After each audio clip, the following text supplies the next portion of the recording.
levantamos o Teu nome nesse lugar, exaltamos o nome que é digno de todo louvor. Obrigado pela Sua presença conosco, Senhor. Vem, Senhor, nos guiar em toda a Sua verdade. Abençoa, Senhor, cada vida que está aqui. Toma cativo o nosso entendimento, a obediência de Cristo. Dá-nos, Senhor, ouvidos sensíveis à Sua voz. Alarga as fronteiras do nosso discernimento, do nosso entendimento. Leva-nos nos lugares altos em Ti. Leva-nos, Senhor, à sala do banquete. Farta a nossa alma com os Teus finos manjares, o mel que escorre da rocha, o trigo fino. Que o Senhor possa realmente preparar uma mesa para cada um de nós. Obrigado. O Senhor já tem preparado, na verdade. Senhor, e que possamos desfrutar agora dessa comunhão na Sua presença. E declaramos, Senhor, que tudo que queremos fazer aqui é tão somente no poder e na dependência do Espírito Santo. Por isso, desde já, Senhor, a Ti damos todo o louvor e toda a honra. As nossas expectativas não estão em homem nenhum, mas elas estão em Ti. Em nome de Jesus. Amém. Pode sentar. Bom, queridos, nós vamos fazer um fechamento aqui sobre a aula de Jefté, não é? Estamos falando aí sobre perda dos vínculos familiares. Abordamos uma série de feridas sociais que são bem contemporâneas, não é? E agora nós vamos abordar aí um aspecto final que também é muito importante. E nós vamos começar então falando primeiramente aqui sobre colisão e retaliação. Na verdade, esse é um aspecto, não é? É um ponto assim, muito importante que a gente tira de toda essa empreitada que Jefté entrou, liderando o povo de Israel contra os amonitas. Então vamos explicar um pouco sobre colisão e retaliação. Eu quero usar um texto aqui, que foi o texto que Jesus falou com os próprios discípulos, aí em Lucas 10, 19. Jesus havia enviado aqueles 70 discípulos de 2 em 2, e foi um tempo realmente muito especial para eles, e eles voltaram assim, muito impactados, né? Como as equipes da ETED voltam do prático, né? Voltaram bem animados, muitos deles até surpreendidos com as coisas maravilhosas, portentosas que estavam acontecendo, porque realmente Deus é um Deus de milagres. Os demônios estavam se submetendo, enfermos estavam sendo curados, e realmente tudo isso está submetido ao nome de Jesus. E ele então faz essa declaração, dando a eles realmente essa clareza acerca daquilo que Jesus tinha delegado a eles. E ele fala assim: eis que vos dou poder para pisardes ninhos de serpentes e escorpiões e toda a força do inimigo. Algumas traduções falam toda a força do mal. E ele diz assim: e dano algum vos sobrevirá. Dano algum. Então, obviamente, não é? Pelo menos essa é a ideia, é que eu e você, cada um de nós, sejamos não apenas detentores de uma religião, mas que sejamos verdadeiros discípulos de Jesus. E se somos discípulos, se andamos nas pegadas abertas pelo Filho de Deus, obviamente que essa comissão também nos diz respeito. E eu creio que é o que está acontecendo conosco. Ele tem nos dado poder para pisarmos ninhos de serpentes, escorpiões, toda a força do mal. E o que vai acontecer conosco? Nada. Então, na verdade aqui, o que a gente tem é esse princípio da colisão, não é? Então Jesus está deixando bem claro: olha, vocês estão numa rota de colisão com o inimigo, não é? Eu estou dando a vocês essa autoridade para pisar, para colidir, não é? Pisar em todos esses ninhos, esses esquemas de serpentes, escorpiões, toda a força do mal, toda a força do inimigo. Então nós estamos numa rota de colisão com o inimigo. Eu sei que quando a gente fala sobre colisão e principalmente sobre retaliação, normalmente o pessoal fica um pouco assim grilado. Tem muita gente que entra numa perspectiva de batalha espiritual já com medo do que pode sofrer, não é verdade? Alguns até falam assim, olha, cuidado, porque se você trabalha muito na área de intercessão, de libertação, você vai sofrer retaliação. Isso é bíblico? Bom, nós vamos ver aqui, mas de certa forma não é? Jesus está deixando isso bem claro, que a retaliação não é o preço do ministério da libertação. Não é. Dano algum vos sobrevirá. Ok? Agora, está subentendido nesse texto alguns princípios que eu gostaria de compartilhar com você. Não é? Nós vamos resumir isso em 3 princípios, que eu chamo aqui os princípios que vão te dar estrutura, infraestrutura, para que realmente você esteja nessa rota de colisão contra o inimigo e seja bem sucedido, não é? E esses princípios, eles estão implícitos nessa declaração que Jesus está fazendo. Então, o primeiro princípio é cobertura, o segundo é armadura e o terceiro são as nossas patentes espirituais, aquela autorização específica de Deus para fazermos o que nós estamos fazendo, para desempenhar o ministério, o papel que nós estamos desempenhando. Mas o primeiro princípio é esse. Para você realmente colidir com forças do mal, você precisa de ter o quê? Uma cobertura, não é? A gente tem até compartilhado bastante sobre isso, mas precisamos de uma cobertura espiritual. O que nós vemos aqui são todos esses discípulos, eles tinham, na verdade, um líder de carne e osso, que era o próprio Jesus, não é isso? Eles tinham uma liderança. Eles estavam realmente debaixo de uma cobertura espiritual, não é? Então, é muito importante a gente entender que no mundo espiritual, no reino espiritual, nessa esfera, liderança é sinônimo de proteção. É muito importante a gente estar debaixo de uma cobertura, não é?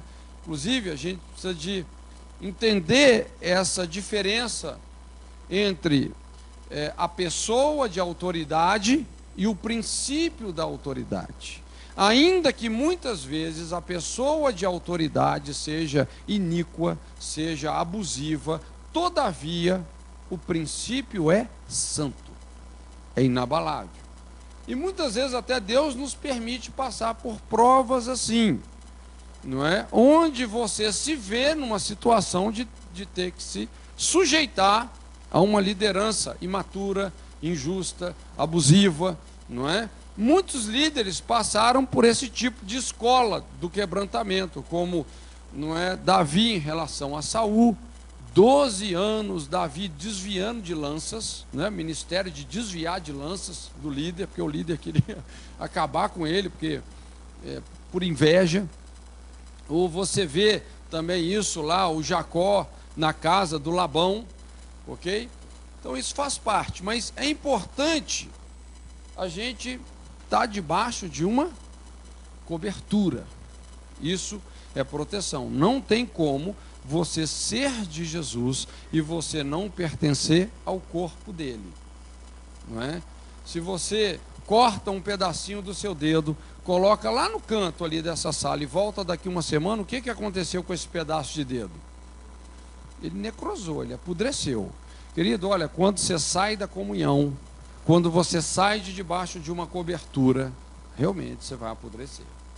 Aquele que se isola, que se separa, insurge-se contra a verdadeira sabedoria. Somos, tudo bem, somos feridos nos relacionamentos, mas apenas somos curados nos relacionamentos. Então, realmente, o caminho de Deus é na congregação, é na comunhão, não é? Então, nós precisamos, realmente, todos nós precisamos de cobertura. E quanto mais, realmente, você se encaixa com a sua liderança, quanto mais você coopera e também recebe cooperação, isso é, na verdade, uma via de duas mãos, não é? Então, mais você se fortalece, mais estrutura você tem, mais você está protegido no sentido, realmente, para colidir com essas forças, essas estruturas do mal. Então, o primeiro princípio que é muito claro é esse, é o princípio da cobertura. Aquelas pessoas que às vezes falam assim, não, eu só me submeto a Deus, eu não me submeto a homens. Então, lógico, essa é a voz da amargura, da decepção, é a pessoa que realmente precisa de ajuda. E essas pessoas estão sempre expostas. São as pessoas que realmente têm uma tendência maior até de degringolar na vida espiritual, não é? Quanto mais a pessoa se afasta, mais vulnerável ela está ao inimigo, ok? Então, o primeiro princípio é cobertura. Veja bem, lógico, Jesus estava trazendo essa consciência, não é, de que estava dando a eles poder, quer dizer, mas isso estava vinculado a um princípio realmente de discipulado, de cobertura, de submissão. O segundo princípio que a gente também observa e que está subentendido nesse texto é armadura. E armadura realmente é algo assim muito chave na palavra de Deus. Você vai observar que muitas situações de conflito espiritual, o que realmente vai fazer toda a diferença é a armadura que você tem. Muitas vezes a guerra é uma guerra de armaduras. Eu gosto muito daquela situação lá, o Davi versus Golias, não é? E quando você vai olhar realmente o que estava acontecendo, o que realmente ocorreu ali, foi uma guerra de armaduras. É interessante, não é? Era uma situação onde o grande herói dos filisteus, o Golias, ele mudou a estratégia de guerra. Em vez de ser uma guerra coletiva onde todos realmente se degladiavam, não. Ele resolveu fazer um desafio de âmbito pessoal.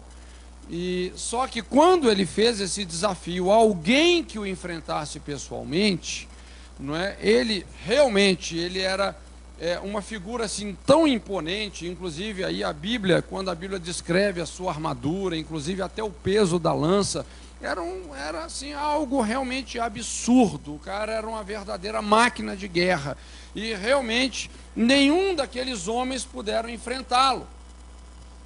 E o que dá a entender é que realmente essa armadura de Golias era uma coisa intimidatória. E ele estava então fixando aquela afronta, não é isso? Já por 40 dias, pela manhã e pela tarde, fixando a afronta, humilhando, execrando, massacrando psicologicamente todo o exército de Saul, e ninguém era capaz de enfrentá-lo. Muito pelo contrário, a Bíblia fala que quando ele se apresentava para fixar, para repetir a mesma afronta, os guerreiros de Israel fugiam apavoradamente, estavam traumatizados. E é quando então Davi, acho que Davi era mineiro, né? Foi levar o queijinho lá para os irmãos, não é? Então ele ouve pela 40ª vez Golias fixando a afronta, e ele fala: quem é esse incircunciso filisteu para afrontar dessa forma as fileiras do Deus vivo? Então a Bíblia descreve lá também a armadura de Saul. Inclusive Saul quis colocar a armadura dele em Davi, porque quando Davi falou: não, vou enfrentar esse cara, meu filho, ele vai te esmagar, pelo menos pega a minha armadura. Gente, Saul só tinha casca. A armadura de Saul. E olha, a armadura não é um negócio que dá para emprestar, não. Você precisa ter a sua, porque é feito sob medida. Não é? Não vai tentar lutar com a armadura emprestada que não funciona. Você lembra lá os filhos de Seva? Em nome do Jesus que Paulo prega, vos esconjuro. Bom, eu conheço, que sermão, acho que um dos melhores sermões da Bíblia, pregado por um demônio, não é? Eu conheço Jesus, conheço mesmo, temo e tremo, não é? Paulo também sei quem é, mas e vós, quem sois? E ó, deu uma surra nos caras, né? Esse é o perigo de você ficar guerreando com a armadura dos outros, não dá certo, não é? Mas ali é uma guerra de armaduras. E é interessante que, inclusive, aí vem as estratégias de Deus. Nós sabemos como que Davi degolou o gigante com a própria espada dele, não é? Então foi, lógico, a armadura de Davi. Davi estava vestido e revestido do nome do Senhor dos Exércitos. Quando a Bíblia fala que Golias olhou para Davi e o desprezou.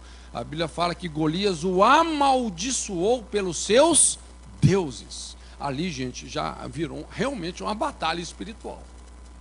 Quando Golias amaldiçoou Davi pelos seus deuses, por Dagon, toda aquela tralha, Davi falou: eu vou contra ti em nome do Senhor dos Exércitos. Essa é a armadura dele. E realmente, aquela pedra que ele tirou do ribeiro, sempre entre você e o gigante tem um ribeiro.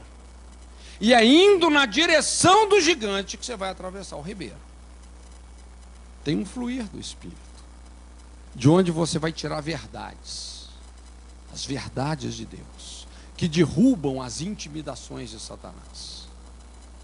A pedra na fronte, derrubando mentalidades, desfazendo sofismas, estruturas de medo, de pânico, de intimidação. Então nós vemos aí uma guerra de armaduras, não é isso? Quando você vai lá em Gálatas, Gálatas não, em Efésios, Paulo também fala sobre a armadura de Deus, ok? E o que é a armadura de Deus? São valores, não é verdade? É o capacete da salvação, a couraça da justiça, o cinturão da verdade, o escudo da fé, calçar os pés na preparação do evangelho da paz, não é? Então a gente vê aí a armadura de Deus. Quando você entra numa rota de colisão com o inimigo, nós temos que estar vestidos e revestidos desses valores. Na verdade, a armadura é o próprio Jesus. Então não adianta só assim você verbalizar que você está colocando a armadura, não é? Tudo bem, é importante você verbalizar a Bíblia. Mas não adianta só você falar: eu coloco agora o capacete da salvação, eu coloco agora, não é, a couraça da justiça e etc., sendo que realmente você não incorpora esses valores no seu estilo de vida. Irmãos, nós precisamos de ser coerentes, não é? Então veja bem que a armadura nos protege por inteiro. E olha que interessante, porque Jesus está falando aqui sobre pisar ninhos de serpentes, escorpiões. Agora, você pode pisar num ninho de serpentes, escorpiões, descalço? Você pode pisar? Pode. Num ninho de serpentes, escorpiões, descalço? Poder até pode, só não deve. E tem muito doido por aí fazendo exatamente isso. E o que é você pisar num ninho de serpentes e escorpiões descalço? Qual que é o calçado? O calçado da preparação do evangelho da paz. Se não existe paz nos seus caminhos, se você não segue a paz com todos e a santificação sem a qual ninguém verá o Senhor, você está descalço. Você está descalço, não é? Então, lógico, gente, está subentendido aqui que para você pisar ninhos de serpentes e escorpiões, você tem que ter um estilo de vida de seguir a paz com todos. Você não pode tolerar amargura, ressentimento na sua vida. Você tem que lidar realmente e ter o perdão como um exercício, uma prática constante de vida. Está subentendido isso? Lógico que sim. Então, quantos já viram aqui pessoas amarguradas, uma pessoa que não conversa com a outra, um pastor que não conversa com o outro, mas o cara é o bambambam da guerra espiritual? O que vai acontecer com essas pessoas, gente? Quando você peca contra esses princípios, você está abrindo brechas na sua armadura. E aquilo que nós falamos, às vezes, infelizmente, gente, alguns irmãos fazem uma striptease da armadura de Deus e quer entrar na batalha espiritual. Então a pessoa está totalmente desprotegida, daqui a pouco está toda retalhada, toda arrebentada, não é? E a pessoa começa então a construir esse tipo de ensino, que a retaliação é o preço do ministério da libertação, quando não é. Tem algo errado. Então, olha só, não seja ingênuo. Contra a retaliação, não adianta só você orar. Eu proíbo toda a retaliação contra a minha vida, a minha família, o meu cachorro, não sei quem mais. Não adianta só você orar. Contra a retaliação, você tem que fechar as brechas. Fecha as brechas na sua armadura. Não é? Conserta a armadura. Você tem que consertar a armadura. Tudo bem, a armadura ela tem que ser sustentada, como Paulo fala, pelo espírito de intercessão por todos os santos. Esse coração, realmente, o coração de Deus, pela igreja. Mas é muito importante entendermos que a batalha espiritual envolve uma guerra, e quem vai prevalecer é a armadura mais forte. Como eu disse, na verdade, qual é a nossa armadura? É o próprio Jesus. Ele é a nossa armadura, não é? Então, quando você pensa, por exemplo, numa trombada entre uma Scania e uma bicicleta, lógico, nós somos a Scania e os demônios são a bicicleta. Não é isso? Na verdade, esse é o verdadeiro quadro. É um massacre, gente. É um massacre. Não é? Qual armadura vai prevalecer? A armadura da Scania ou a armadura da bicicleta? Só que quando você começa a abrir mão dos valores, você começa a perder contato com essa essência do estilo de vida de Jesus, você deixa de ser uma Scania, meu querido. Você pode até passar a ser uma bicicleta ou até um velocípede, né? E aí, realmente você vai levar a desvantagem. Então, precisamos de cobertura e precisamos também de armadura. E o terceiro princípio que está subentendido aí são as patentes espirituais. E patentes está falando sobre níveis de autoridade, não é? Sobre uma esfera de serviço, uma esfera específica de serviço que você está devidamente autorizado. E você sabe, gente, que às vezes a nossa maior luta, pelo menos comigo é assim, não sei se é com você, mas às vezes a nossa maior luta não é fazer o que Deus está nos mandando fazer. Às vezes a gente até faz o que Deus está mandando, mas o nosso maior problema é que de repente a gente se pega fazendo uma série de coisas que Deus não está mandando fazer. Não é? E pode até acontecer uma inversão. Quando nós começamos a fazer tudo menos o que Deus está nos mandando, aí você se pega nessa realidade de estar fazendo a obra de Deus sem Deus. É onde entra a presunção, não é? É onde entra a arrogância humana, é onde entra aquele engano de você achar que por causa da posição ou da experiência que você tem, realmente você é alguma coisa em você mesmo. É aquela terrível maldição, né? Quando a Bíblia fala assim: maldito o homem que confia no homem, que faz da sua carne o seu braço e aparta o seu coração do Senhor, será como a tamargueira do deserto. Quando ele fala maldito o homem que confia no homem, não está falando que você não pode confiar no seu semelhante, não é isso. Maldito o homem que confia em si mesmo, a ponto de agir na autossuficiência, independentemente de Deus. Então, gente, às vezes isso realmente é terrível, não é? Eu sempre faço esse exercício, falo: Senhor, olha, eu quero abrir mão da minha experiência, do conhecimento, e sempre colocar numa posição de dependência do Senhor. Porque é muito sutil isso, essa questão de você se estribar no seu próprio entendimento. E pelo menos, não sei quanto a você, mas todas as vezes que eu faço isso, já foram muitas, eu sempre me dou muito mal. Não é? E às vezes quando você está ali mais, debilitado, mais sentindo assim a sua insuficiência, aí você experimenta aquilo que Paulo falou: quando eu sou fraco, aí que eu sou forte, porque o poder de Deus se aperfeiçoa na fraqueza. Então as coisas funcionam com Deus assim.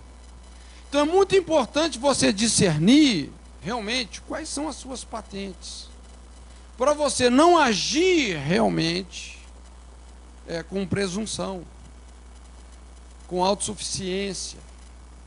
O que Deus realmente está te mandando fazer, não é?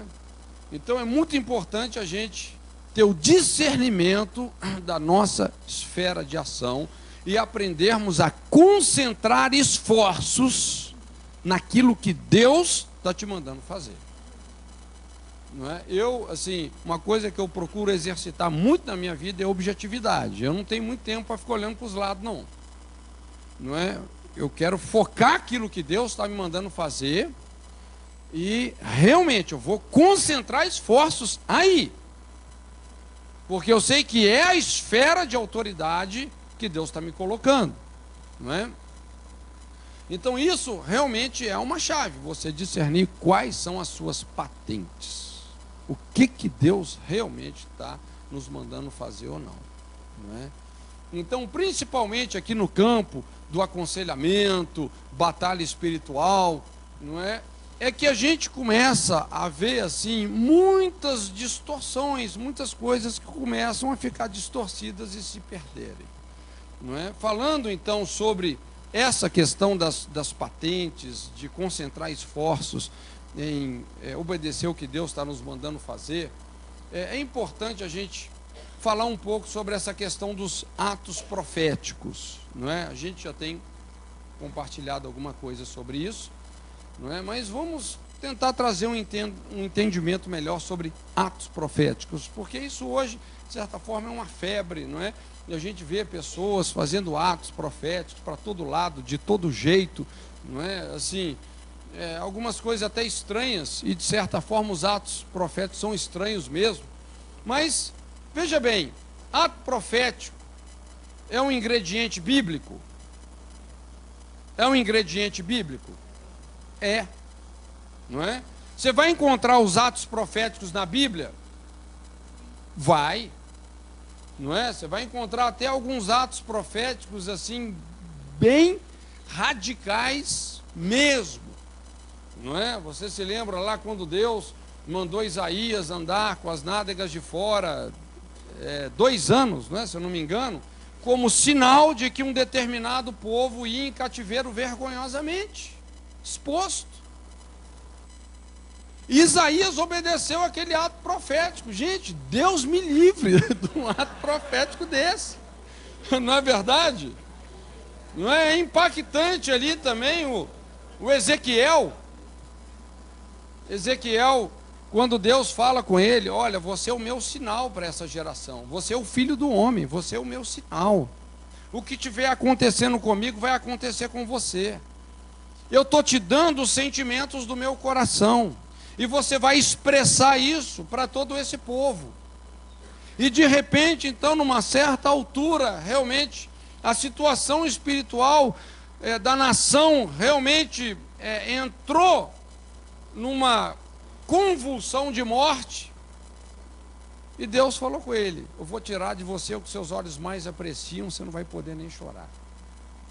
Ele vai ao templo, ministra, quando volta, sua esposa estava morta. E Deus falou com ele: Ezequiel, você não pode nem chorar, porque eu estou passando por isso. Jerusalém morreu, a minha esposa está morta. E você é o sinal para essa geração do que está acontecendo comigo. Quando chega em Oséias, então, gente, nem se fala. Não é? Ali é radical demais. Deus fala: meu filho, vai lá, prostíbulo, tira aquela mulher de lá, tipo assim, dá uma faxinazinha nela, casa-se com aquela prostituta, porque eu, o Senhor, estou casado com uma meretriz. Deus estava casado com a meretriz, e o profeta, expressando essa situação insustentável de Deus com a nação, casa-se com uma meretriz, tem filhos com ela, e aqueles filhos sinalizam os juízos de Deus que vão vir sobre a nação. Gente, olha, o livro de Oséias é um livro dramático, mas muito lindo. É uma revelação do amor de Deus, como dificilmente a gente vê na Bíblia, não é? Mas a gente vê que, quando você estuda a vida dos profetas, esses atos proféticos eram estranhos mesmo, não é? E muitos de nós ficamos até com medo assim de ser um profeta, não é verdade? Mas ato profético é algo bíblico, realmente é algo bíblico. Agora, o que faz um ato profético ser profético? O que faz um ato profético ser profético? Isso é uma palavrinha só: obediência. Não é? Que nós estudamos ali em Josué no capítulo 6, quando as fortalezas de Jericó ruíram por terra. Qual que é a estratégia que funciona? Não é? O que faz com que uma ação criativa realmente tenha poder? É que ela venha de Deus, que ela seja o resultado de uma obediência realmente irrestrita a uma direção que Deus está dando, não é? Por isso que um dos maiores erros, e uma coisa que a gente sempre volta nesse ponto, né? Um dos maiores erros é você querer doutrinar um ato profético. Essa é uma das principais brechas para o espírito de religiosidade entrar, não é? Quando você começa a doutrinar um ato profético, fazer de uma direção que Deus te deu agora uma doutrina, não é? Então é muito importante a gente ter essa essência. Então, se você está fazendo algum ato, seja lá fincando estaca, derramando vinho, ungindo, unge aqui, unge ali, mas se o Espírito Santo não mandou você fazer isso, há virtude nisso que você está fazendo? Não, você só está perdendo tempo. Isso não é um ato profético, é um ato de presunção. Isso é presunção humana, gente. Isso é religiosidade. Agora, se Deus realmente te mandou fazer o que você está fazendo, há poder no que você está fazendo? Não, há poder na sua obediência. E realmente, Deus vai agir em virtude disso. Ok? Há um tempo atrás, alguns anos atrás, foi feita na Jocum uma pesquisa que eu acho assim muito interessante. Nós trabalhamos até na reunião nacional dos líderes de base, trabalhamos em várias reuniões com o conteúdo e os resultados dessa pesquisa. Uma pesquisa, de certa forma, assim, dentro da realidade de Jocum, mas pegando também a realidade do corpo de Cristo, da igreja no Brasil. Nós queríamos saber qual é o verdadeiro perfil da igreja evangélica brasileira? Qual que é o perfil? Onde é que nós realmente estamos? Qual é a nossa verdadeira identidade, sociologicamente falando, não é? Até mediante sendo confrontado pela verdade do Evangelho. Quem nós somos? Então, sintetizando bem esse resultado, não é? O resumo do resumo do resumo, chegou-se então a essa conclusão, que como igreja evangélica, vamos dizer assim, nós temos um coração animista, uma mente marxista e uma fé evangélica, gospel. Então, o que é isso? Nós somos esse bicho aí, gente. O que é isso? O que é o animismo? O que é um coração animista? Se você estudar um pouquinho sobre o animismo, basicamente, o animismo é isso, é você dar ânimo, você atribuir vida, dar ânimo, ou atribuir poder a um elemento que não tem vida, que não tem poder, que não tem ânimo em si mesmo. Não é? Essa é a base do animismo. Então você pega um elemento qualquer e você começa a atribuir poder àquele elemento, você começa a atribuir vida àquele elemento, não é? Seja o vinho, seja o óleo, seja qualquer coisa, a terra lá de Israel, não é? É mais ou menos aquela teologia das relíquias que foi muito usada no catolicismo. Isso aqui é o pedacinho da cruz do São Tiago, não sei o quê. Entende? Tem um poder nesse elemento. E, na verdade, o animismo é a base das religiões espíritas. É isso que realmente é uma das principais estratégias de engano de Satanás. Satanás fala com aquela pessoa: olha, esse amuleto, esse negócio aqui tem um poder, não é? Esse elemento aqui tem um poder, esse ritual tem um poder.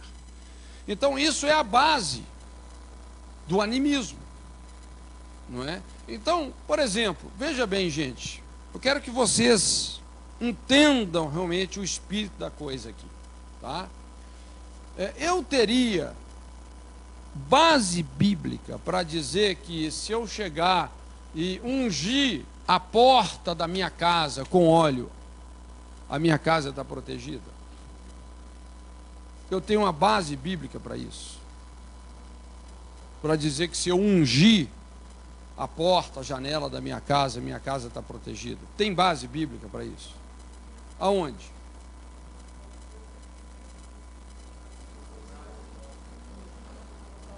Tá.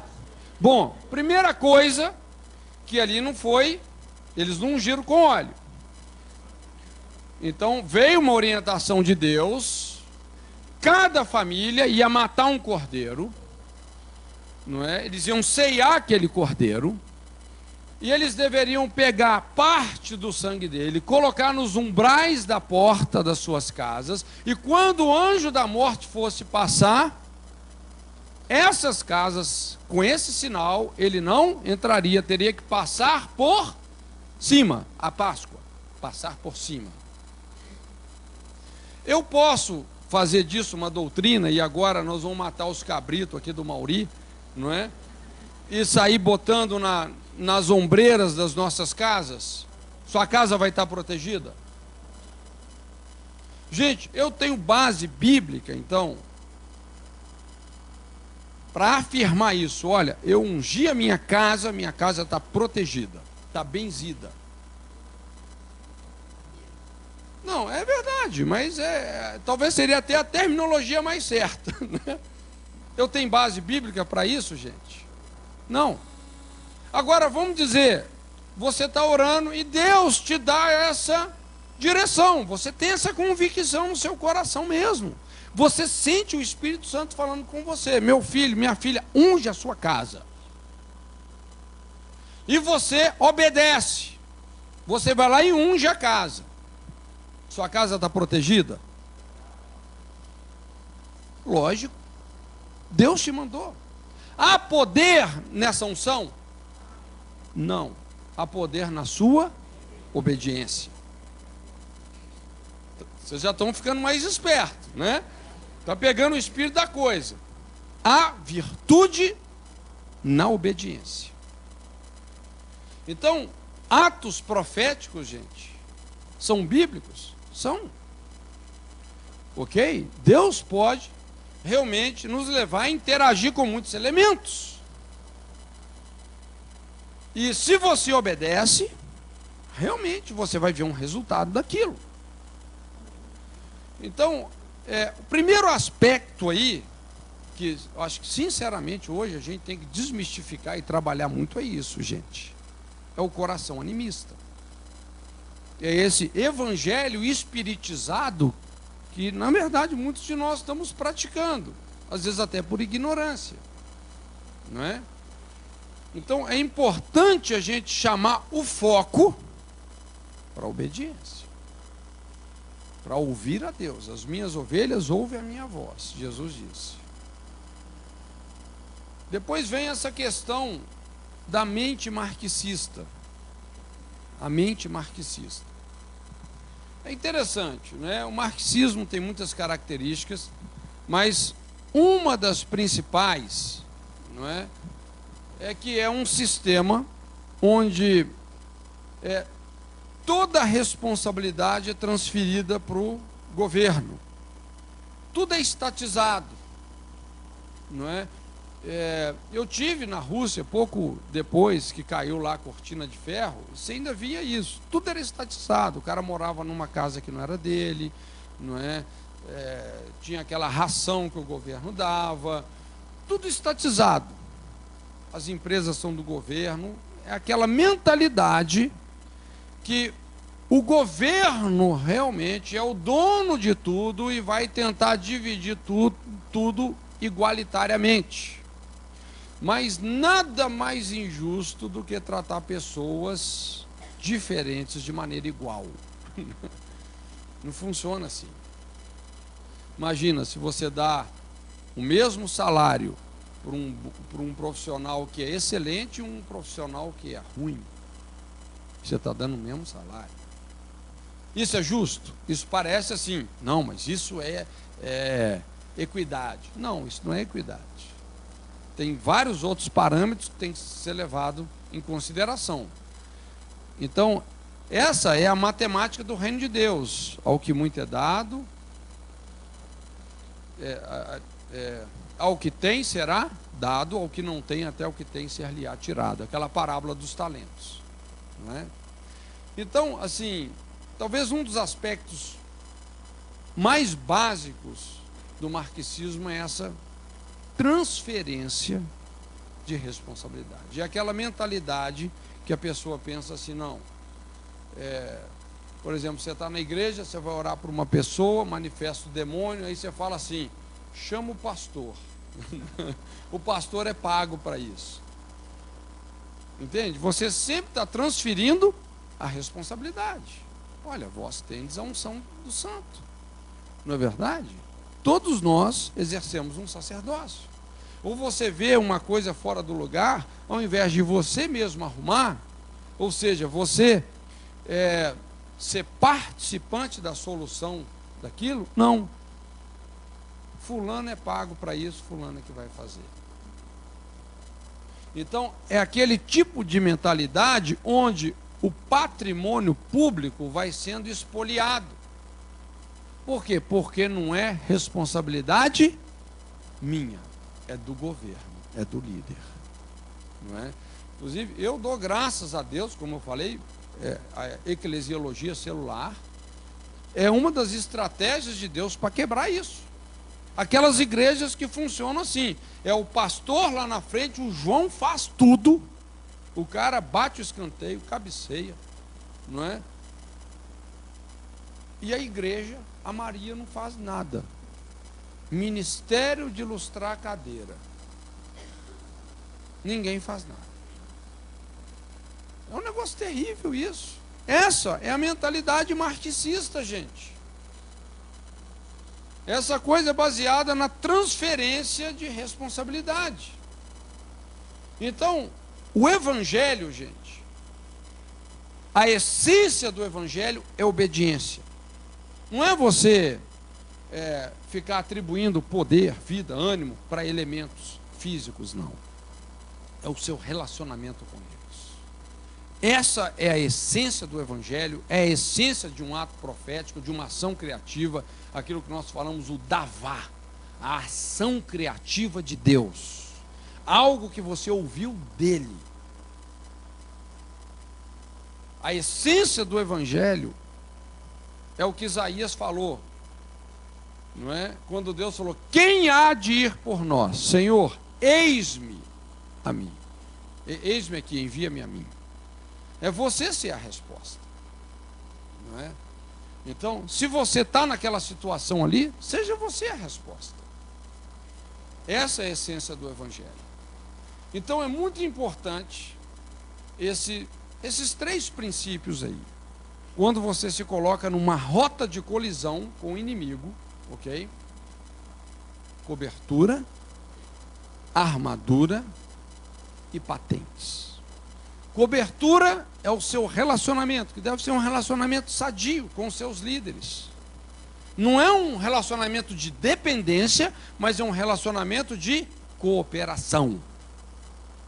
Tá? Cobertura. A armadura é o seu relacionamento com os valores do Evangelho. Não adianta só você ter um rótulo religioso, gente. Não adianta. Por isso que eu sempre falo, às vezes, o principal lugar para se esconder de Deus é dentro de uma igreja, atrás de um rótulo religioso. Então é importante você abraçar os valores do Evangelho e também discernir as suas patentes. O que Deus está te mandando fazer, concentra esforços nisso. Olha, se Deus não te mandou fazer determinada coisa, não se atreva. Entende? Não se atreva. Não é? Então, concentra os seus esforços, não fica pulverizando os seus esforços numa série de coisas. Concentra os seus esforços naquilo que realmente Deus está te mandando fazer.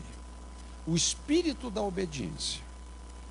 Não é? Eu acho incrível essa declaração ali em João 17,4, uma das declarações mais poderosas de toda a Bíblia, feita por alguém que tinha que ser, né? Jesus.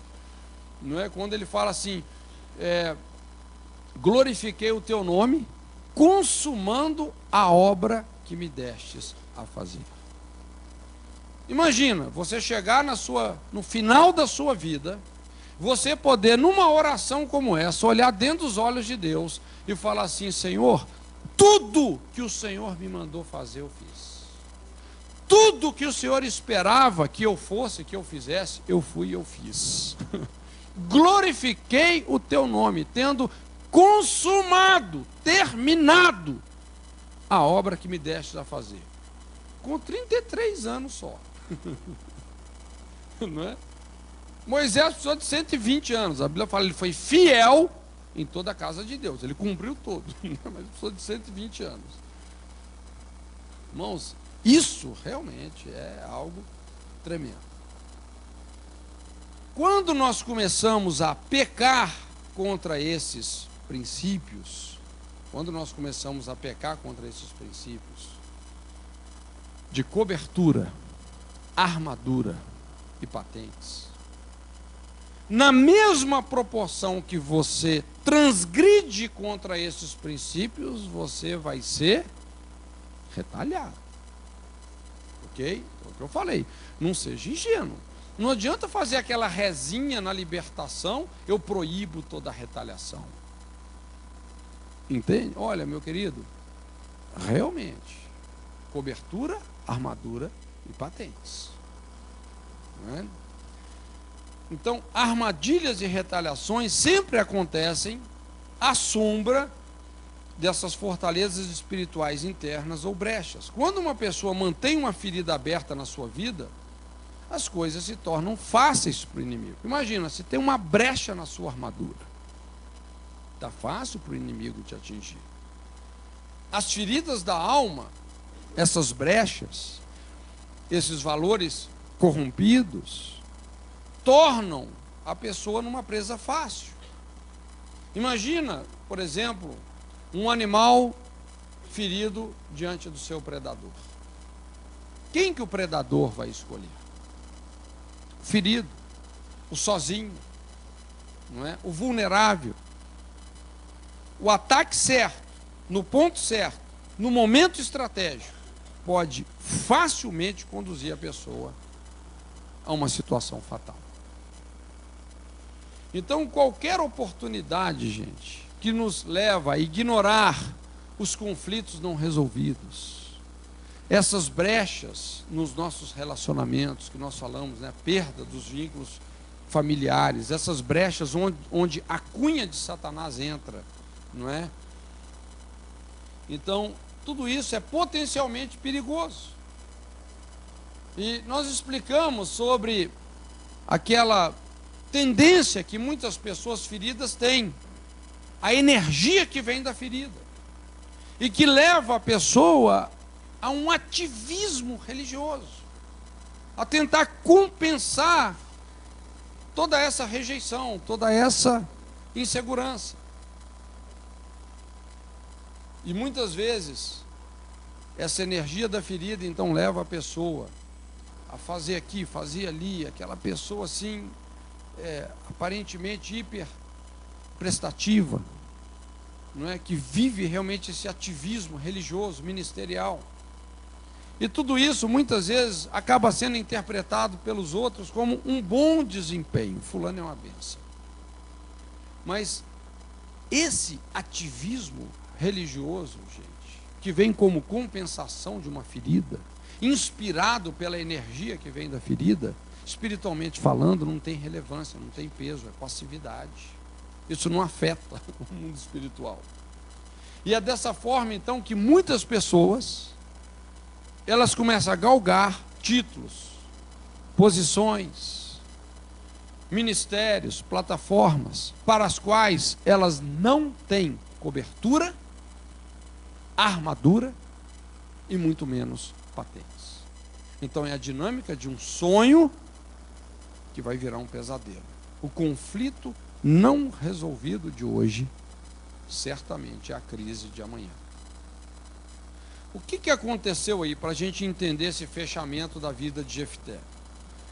Jefté subitamente é levantado como o comandante do exército da nação, porque Israel estava sendo duramente atacado pelos amonitas, eram inimigos terríveis. Os amonitas estavam saqueando as vilas, as colheitas, os arraiais de Israel. E era uma época que havia uma crise de liderança, não é? E então os anciãos de Israel, eles fazem um convite, um convite para Jefté, não é? Eles precisavam de um testa de ferro, uma pessoa que realmente liderasse o exército naquela guerra. E quando eles fazem esse convite, por sua vez, Jefté estava pronto a negociar qualquer coisa por uma situação como essa, porque aqui estava a sua grande oportunidade de compensar toda aquela inferioridade que ele sofreu, não é? Principalmente perante a família, a cidade, de onde ele saiu com o rabo entre as pernas, foi renegado, enxotado. Então, diante disso, diante dessa oportunidade, ele pensa assim: não, essa é a minha grande chance para uma vingança emocional, não é? Então, ele pensava assim: puxa vida, eu tenho que aproveitar isso. E ele então sugere para esses anciãos um acordo. Isso está lá em Juízes 11, versículos 9 e 10. E ele fala assim: olha, tudo bem, eu vou para a guerra, eu enfrento os amonitas, mas tem uma coisa: se eu ganhar a guerra, se eu livrar Israel dos amonitas, eu serei o chefe da nação, eu vou governar a nação. E esses anciãos, sem ter outra opção, eles fazem um juramento, eles fazem uma aliança com Jefté, entraram em aliança, e eles falam aqui: não, nós juramos diante do Senhor, que se você ganhar essa guerra, Você vai ser o nosso líder, você será o nosso chefe. Então olha só, gente, Jefité, depois de ter sido deserdado pelos irmãos, abandonado pelo pai, envergonhado pela mãe, expulso de casa pelos anciãos da sua cidade, ele começa a pensar assim: se eu ganhar essa guerra, os meus irmãos vão ter que me engolir. Eu vou ser o chefe deles. Todos que me rejeitaram vão ter que me engolir.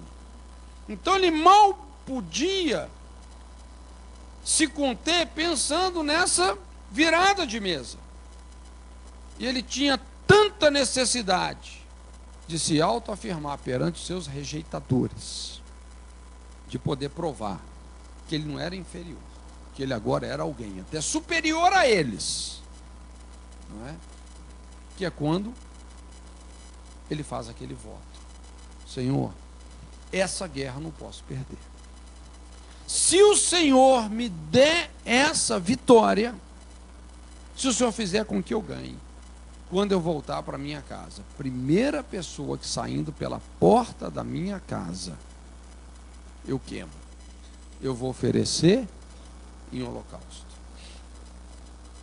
E qual foi o pior? É que Deus lhe deu a vitória. Antes não tivesse dado, na verdade. Irmãos, olha só, presta atenção. Tem algumas vitórias que elas têm uma dose muito maior de fracasso do que de vitória. E essa é uma delas. Aqui é um dos exemplos. Parece que ele foi vitorioso, mas na verdade, nós vamos ver que aqui foi a tragédia da sua vida. Você sabe qual que é o maior perigo de uma liderança inspirada em feridas? Uma liderança, um líder não resolvido, ferido, inseguro. O maior perigo de um líder ou de uma liderança ferida é isso, é que funciona, gente. Dá certo, sabia? Dá certo. Não vou dizer que é por muito tempo, não, mas dá certo. E Deus te usa. Às vezes Deus te usa, aparentemente Deus te usa, as coisas estão acontecendo. E esse fato para mim assim, é algo que eu nunca me esqueci, que é um amigo, né? Foi um grande amigo. E ele começou uma igreja que cresceu muito, cresceu rápido. Mas é uma pessoa assim, um Jefté, que vinha de muitos problemas, muitas situações que, na verdade, nunca foram bem resolvidas. Eu acho que ele nem sabia como resolver essas coisas. Mas era uma pessoa muito consagrada, realmente muito intensa para Deus. E o ministério cresceu demais. E na mesma proporção que o ministério cresceu, lógico, vem muitos problemas. E ele começou a sofrer realmente assim uma deficiência muito grande no casamento dele. Problema muito sério com a esposa, não é? E ao mesmo tempo, então, ele também já não vivia mais naquele aperto, muito pelo contrário, não é? Uma igreja grande, ele era o pastor titular, e etc., não é? Uma vida assim bem próspera. E é o que a gente sempre fala, gente. Prosperidade é um território escorregadio, perigoso. Tem muita gente correndo atrás de prosperidade material, mas não sabe o que é isso. Eu sempre falo, a prosperidade material é a terra do esquecimento de Deus. É aquilo que Deus falou para a nação: vocês vão entrar na terra, vocês vão prosperar e vão se esquecer de mim. É um território escorregadio, não é? Por isso que tem que ter uma prosperidade com muita integridade. Senão você se vende. E que Deus tenha misericórdia de cada um de nós. Não é? Mas foi o que aconteceu com ele. Então ele tinha uma vida muito confortável, tudo muito bem. A pessoa começa a baixar a guarda, começa a se descuidar, o casamento indo de mal a pior. De repente uma irmãzinha muito prestativa colou nele. Aí vem aquele famoso adultério de alma. Por que que a minha esposa não é como a fulana? Por que eu acho que eu devia ter me casado com a fulana? Porque a minha esposa não entende o meu ministério e a fulana é batizada na minha visão. Não é? Ele ficou resistindo. Veja bem, gente, quando ele estava me contando isso, ele derramava lágrimas. Ele falava isso em lágrimas comigo. E por mais que ele estivesse passando luta, porque realmente ele era um cara muito intenso com Deus, mas ao mesmo tempo uma pessoa solitária, ele não abriu isso com ninguém. Isso, gente, do jeito que foi sendo alimentado, deu no que tinha que dar, ou no que não tinha que dar, né? Ele acabou se envolvendo sexualmente com essa moça. E aí o mundo dele desabou. Desabou, porque ele era um homem de Deus, mas ele sabia que ele estava agora ministerialmente, espiritualmente em desgraça. Então ele falava comigo, Cote, eu chegava no púlpito, domingo à noite, eu era o pregador, eu tinha que pregar. Todo domingo à noite eu pregava. Então ele começava a pregar, ele dizia, pregava e chorava, porque ele entrava em colapso, a consciência dele entrava em colapso. E ele falava, pregava e chorava, pregava e chorava, pregava e chorava. E o povo falava, que unção, que bênção, pastor prega em lágrimas. E ele falava assim, eles não faziam nem ideia do conflito, da confusão que estava dentro de mim. Só que as coisas estavam acontecendo. Deus usava ele. Pessoas se convertiam, pessoas ficavam sensibilizadas, né, com a dor dele, porque era a dor dele. Aquilo não era uma lágrima de unção, era a dor espiritual, misturado com condenação, tudo isso que ele estava sentindo. E muita gente se convertia, inclusive alguns eram curados. Mas ao mesmo tempo, vários casais, os mais fracos, começaram a cair em adultério. Ele estava impartindo com a igreja um espírito de adultério. Não é? Então, gente, é o que nós falamos. Esse é o princípio ativo para construir um escândalo. Foi só uma questão de tempo. Essa situação vazou. Ele foi descoberto. Irmãos, olha, foi uma tragédia. Eu pessoalmente tive a terrível infelicidade de participar da reunião de ata, que foi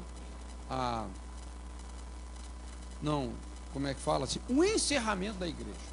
Acabou a igreja. Os bens estavam sendo dados. Eles estavam dando os bens. Eu participei dessa reunião. Isso é retaliação. É quando você acerta o inimigo, mas o inimigo também te acerta e te acerta mais bem acertado que você acertou ele. É o que a gente vê aqui em Jefté. Jefté, ele ganhou a guerra, mas ele perdeu a sua descendência. Nós sabemos que essa pessoa que saiu pela sua porta foi sua própria filha. Não é? Eu não quero entrar no mérito da questão se ele realmente sacrificou a filha ou se só consagrou ela como uma mulher virgem, né? Que não viesse a se casar. Mas como era filha única, ali acabou a sua descendência. A Bíblia fala que 7 anos depois morreu Jefté. Então é exatamente essa dinâmica do líder palito de fósforo, né? Aqueles líderes que eles e depois queima toda a estrutura, não sobra nada. Aqueles ministérios tão rápidos que se levantam assim com toda a intensidade, mas que não, a estrutura não suporta.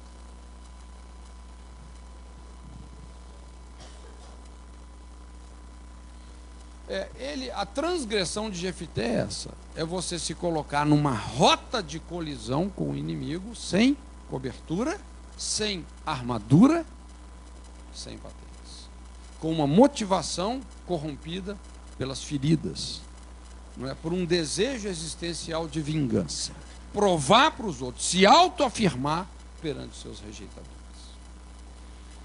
E só então fazendo aqui o último fechamento, a última questão, não é? Contra quem Jefté foi lutar? Contra os amonitas. Esse era o exército inimigo. E quem eram os amonitas? Eram um dos piores inimigos de Israel. Veja bem, gente, é importante conhecer o inimigo, não é? Isso gera algumas informações que podem até fazer uma diferença entre a vitória e a derrota. Nós não temos que ficar supervalorizando o inimigo, mas também nós não temos que ignorá-lo. Muito pelo contrário, não é? Então, em qualquer tipo de combate, estudar o inimigo é um ponto importante. Então, quem eram os amonitas? Eram os filhos de um homem chamado Amon, os descendentes de Amon. E o Amon era o descendente, o filho de Ló, com uma de suas próprias filhas, Amon e Moabe. O Ló se deixou embriagar, desonrar pelas filhas, e gerou com cada uma das suas filhas um filho, que se tornaram uma nação, cada um deles. Amon, a nação dos amonitas, e Moabe, a nação dos moabitas. Eram os piores inimigos de Israel. Você pode olhar, inclusive a Bíblia fala assim: Moabe é a minha bacia de lavar. Quando Deus queria realmente tratar com Israel, levantava os moabitas. Você pode olhar na Bíblia, sempre que Israel se afastava de Deus, os inimigos se aproximavam, né? Funciona assim. Mas Amon e Moabe eram os filhos de Ló com as suas filhas. Isso está lá em Gênesis 19, de 24 a 38. Eles eram, na verdade, filhos bastardos, frutos de incesto. O Ló era, ao mesmo tempo, o pai e o avô deles, não é isso? Então a gente pode identificar esse principado demoníaco de Amon como sendo o quê? Perversão sexual. Agora, qual era o caráter do estigma que também descompensou a vida de Jefté? Qual era o problema de Jefté? A essência do problema dele. Ele também era um filho bastardo de uma prostituta, de um adultério. Então, quando você vê Jefté indo guerrear contra Amon, o que você percebe é que ambas essas situações concorrem num mesmo quadro de moralidade e perversão. Com isso, nós desvendamos a vulnerabilidade de Jefté em relação ao inimigo que ele teria de enfrentar. Ele estava numa batalha perdida, o inimigo já estava infiltrado nele. O filho bastardo da prostituta foi guerrear contra o filho bastardo do incesto, e o resultado foi uma tragédia. O Jefté ganhou a guerra, porém, o Deus dos amonitas, você se lembra quem era o Deus dos amonitas na Bíblia? A Bíblia denuncia o Deus dos amonitas como sendo o Milcom, fala assim, a abominação dos amonitas, Milcom ou Moloque. E o que Moloque exigia das pessoas que serviam ele? Sacrifício de filhos, não é isso? Então, o Moloque se infiltra na mentalidade de Jefté.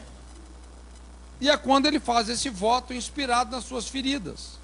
Mas Jefté está fazendo um voto a quem? Não, ele está fazendo um voto a quem?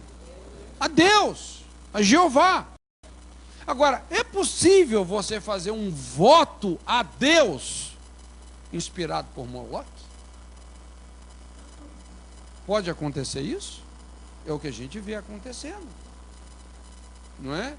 A motivação dele era essa ferida, essa dor, essa perda, né, de vínculos com a família, esse buraco existencial, toda essa história de rejeição, de ser um renegado. Então ele faz um voto a Deus, mas inspirado por Moloque. Tanto é que o voto dele é um voto estranho. É um voto que condiz com o caráter de Deus. Quando ele fala, quando eu voltar para minha casa, a primeira pessoa que sair pela porta da minha casa, eu ofereço em holocausto. Isso condiz com o caráter de Deus, gente? Não. Não é? Na verdade, a gente só vê uma vez Deus provando a Abraão, não é, pedindo que ele vá até o Monte Moriá, mas ali não foi o sacrifício de Isaac, ali foi o sacrifício de Abraão. Então, essa ideia de oferecer em holocausto uma pessoa de dentro da casa, gente, esse culto é a quem, na verdade? A Moloque. Então, olha a sutileza, gente. Olha a sutileza. Moloque se infiltra na mentalidade religiosa de Jefté, inspirando ele a fazer um voto a Jeová. E aonde, apesar dele ganhar a guerra, ele perde a sua descendência.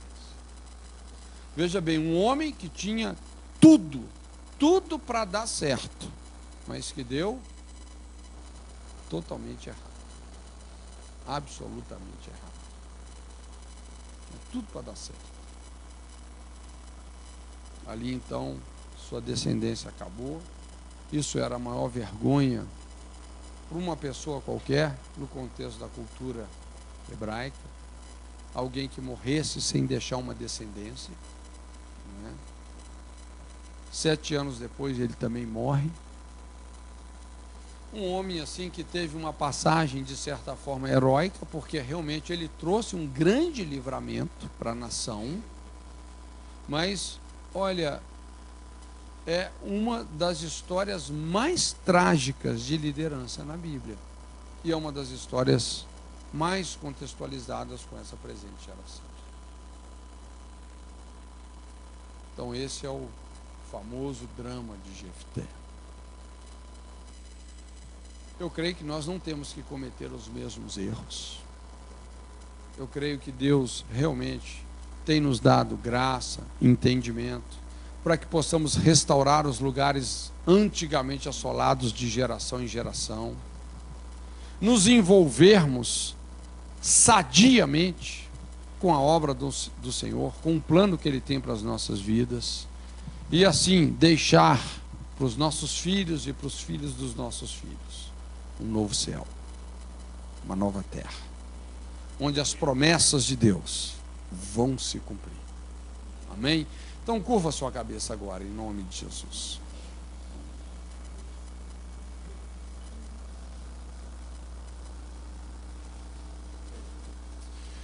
Deixa o Espírito Santo falar com você, né? Querendo ou não, como Jesus disse, o reino de Deus é semelhante a um rei que sai a uma guerra. Querido, eu e você estamos numa guerra. É ou não é verdade? Não tem trégua não. O diabo não tira férias. Não tem trégua. Nós estamos numa guerra. Nós estamos numa rota de colisão. No nosso caminho vão ter ninhos. Ninhos de serpentes, escorpiões. armadilhas, toda a força do mal, os laços. Mas Jesus falou: eu vos dou autoridade, poder, para pisardes. Veja bem que a nossa posição é de cima para baixo. O diabo anda rasteiro. Pisardes ninhos de serpentes e escorpiões, toda a força do mal. Então eu gostaria de orar com você, porque isso é muito sério. Isso é uma questão de vida ou morte, não é? Quando você está numa guerra, gente, se você não estiver preparado para ela, realmente você vai sofrer o dano. E sofre o dano mesmo. Não só nós, mas até os nossos familiares sofrem o dano.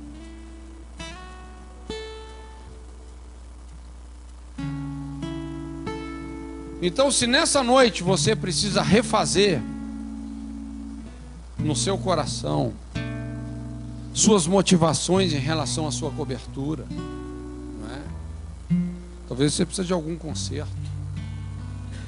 Ou se você precisa realmente de reaparelhar a sua armadura. Deus tem armas, tem uma armadura para cada um de nós. Ou afinar os seus ouvidos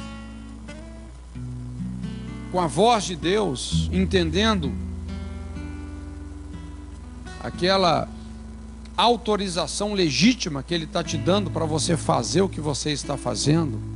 Sem presunção, sem arrogância, mas por pura obediência.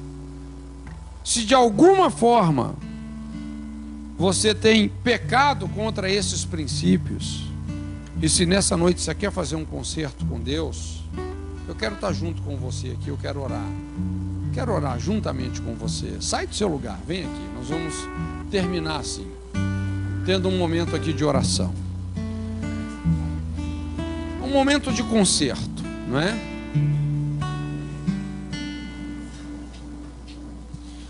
Se coloca diante do Senhor. Pode ficar ajoelhado, em pé, fique à vontade.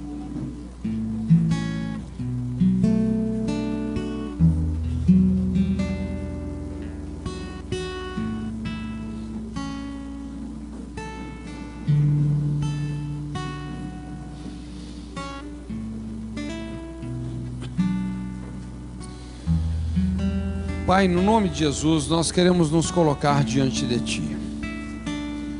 O Senhor conhece o nosso coração, as nossas fragilidades.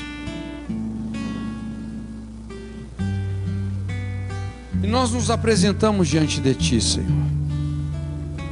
Com essa consciência, Senhor, que o Senhor tem nos arregimentado. Senhor, e nós queremos combater não o mal, mas o bom combate da fé. Nós queremos correr a carreira até o fim. Queremos nos desembaraçar de todas essas coisas que nos prendem nessa corrida, Senhor. Por isso, em nome de Jesus, Senhor, vem de encontro a cada um dos corações que estão nesse altar, porque nós queremos um concerto contigo. Senhor, nós queremos realmente uma nova disposição de relacionar com a cobertura que o Senhor tem nos proposto. Queremos também, Senhor, não apenas um rótulo de evangélico, mas, Deus, nós queremos abraçar os valores, esses que realmente nos protegem. Não vamos negociar o capacete da salvação, o escudo da fé, a couraça da justiça, o cinto da verdade, a paz nos nossos relacionamentos, a espada do Espírito, palavra da verdade.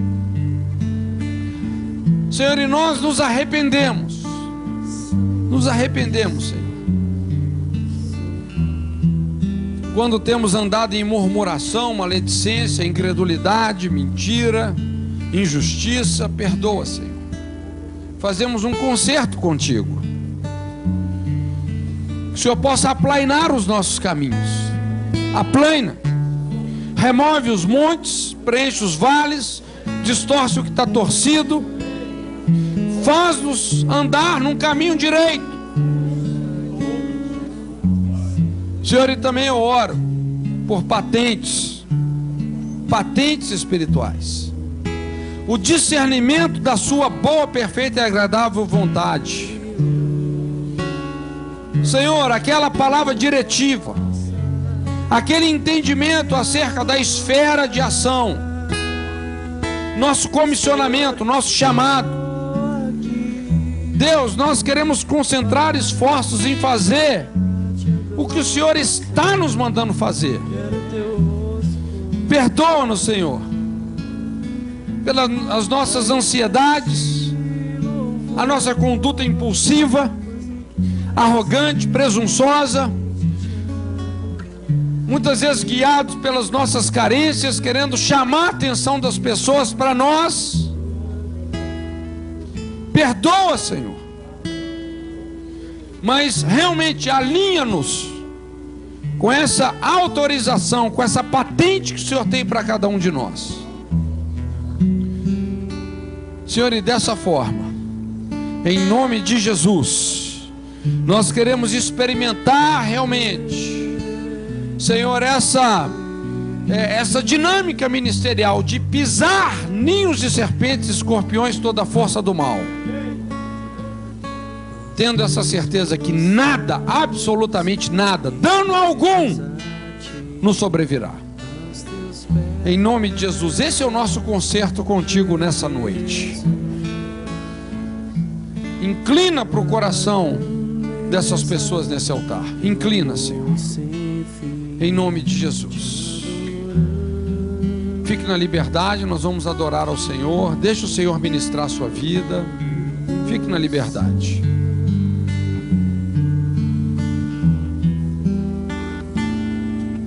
Nós nos prostramos e rendemos a Ti, aos Teus pés, Jesus. Tua grandeza, Teu amor sem fim, Te adoramos, Jesus. Clamamos, Santo, Santo, Santo. Clamamos, Santo, Santo, Santo. Clamamos, Santo, Santo, Santo. É o Cordeiro